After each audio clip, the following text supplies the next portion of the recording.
of being torn apart by deportations and enforcement.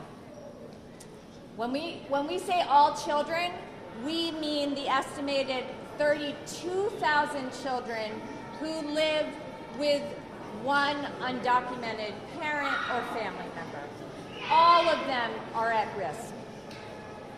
As organizations that are dedicated, that spend every day working to improve the well-being of New York children, we know that even short-term separations can result in long-term health impacts and psychological impacts.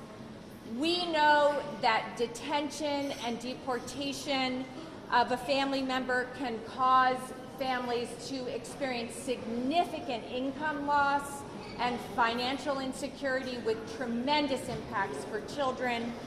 We know that sweeping, non-targeted enforcement, which is what's going on right now, this can lead to a surge in children being placed in the child welfare system if their caretaker or parent is detained.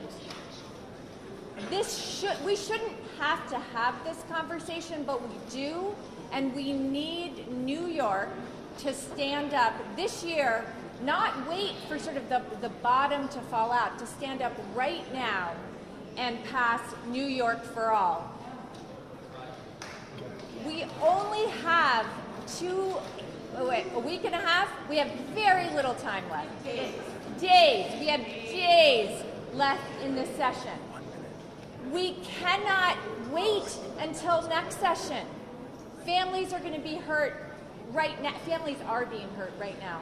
So we urge our New York leaders to get this done this year. Pass New York for All. Thank you.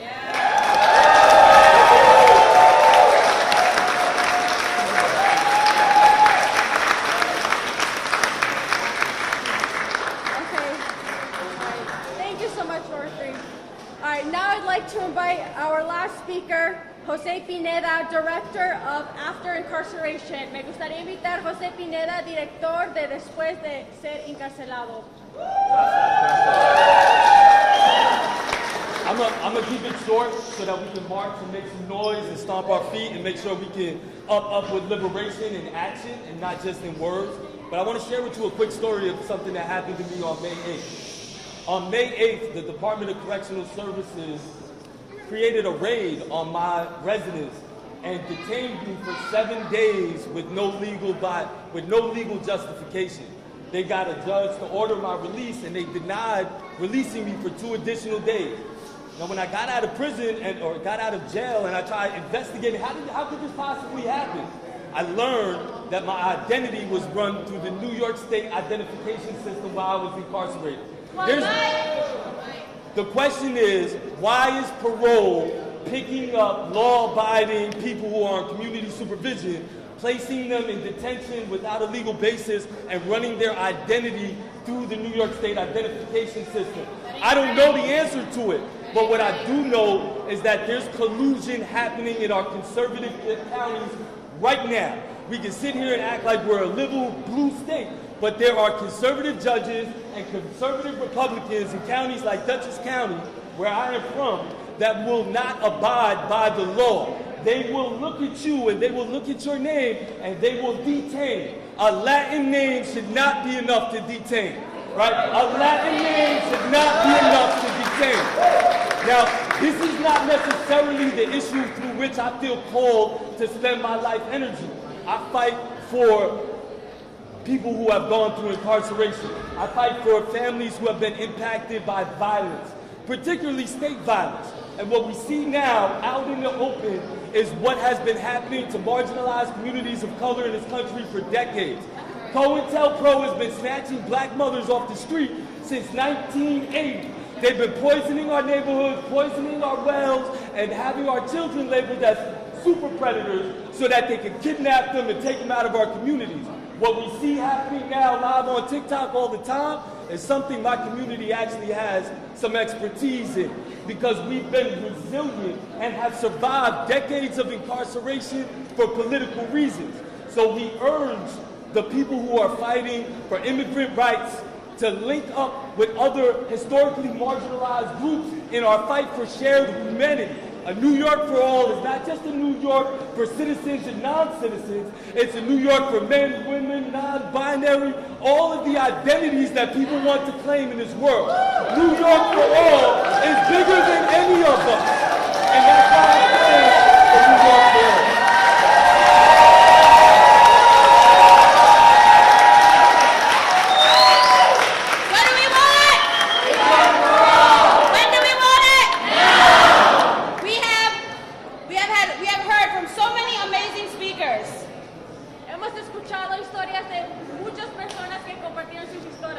And we have not heard from so many amazing speakers. Y a la misma vez no hemos podido escuchar las historias de muchas personas increíbles. But everyone has the ability to call their representatives, call your legislators, make sure that they know that New York for all is a priority, not just for their district, but all of New York State. Pero todos tienen el poder y el deber de poder compartir sus historias con diferentes electos funcionarios. Pueden llamar a sus electos funcionarios directamente y compartir por qué se tiene que aprobar Nueva York para todos ahora. We need to make some noise, and we're going to continue to make some noise.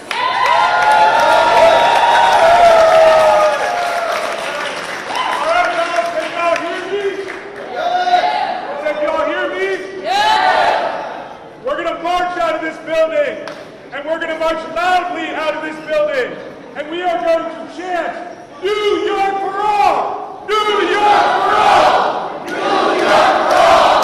New York for all! New York for all! All right, good practice run. Good practice run. We're going up these stairs, past the Assembly Chamber, past the Senate Chamber, and then down these stairs. If you don't have any marching left in you, hang back, and persist will bring you to the elevators and back to the A. Sí, vamos a marchar.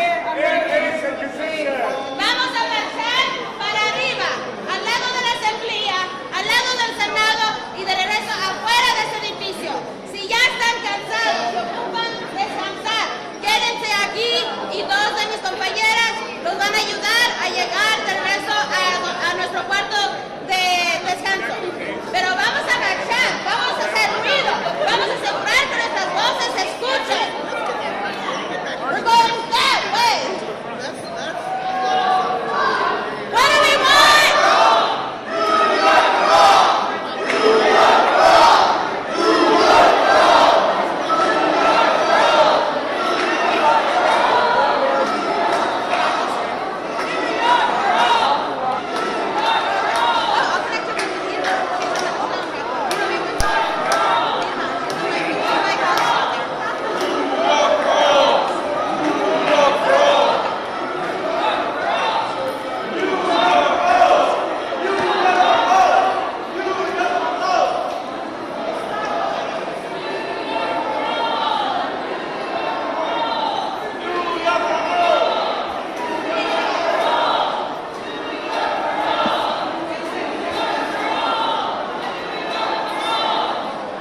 أصبحنا الآن أو دخلنا الآن في المدة الزمنية التي من خلالها عادة تجد فيها قرارات ساعة مضت على تدمير الجيش الإسرائيلي ونشر العدو الإسرائيلي هذا القرارات، وبالتالي أصبح هامش الزمن أمام حصول هذه القرارات ضئيل وصغير مقارنة مع الفترة الماضية، وبالتالي أيضا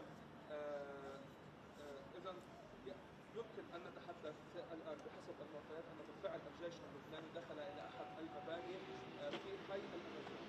إذا الجيش بالفعل دخل إلى أحد المباني المهددة في حي الأمازون بحسب ما تؤكد المعلومات، ولكن هل سيبقى الجيش هناك؟ نحن ننتظر ماذا سيحدث خلال الدقائق المقبلة، ولكن المؤكد الآن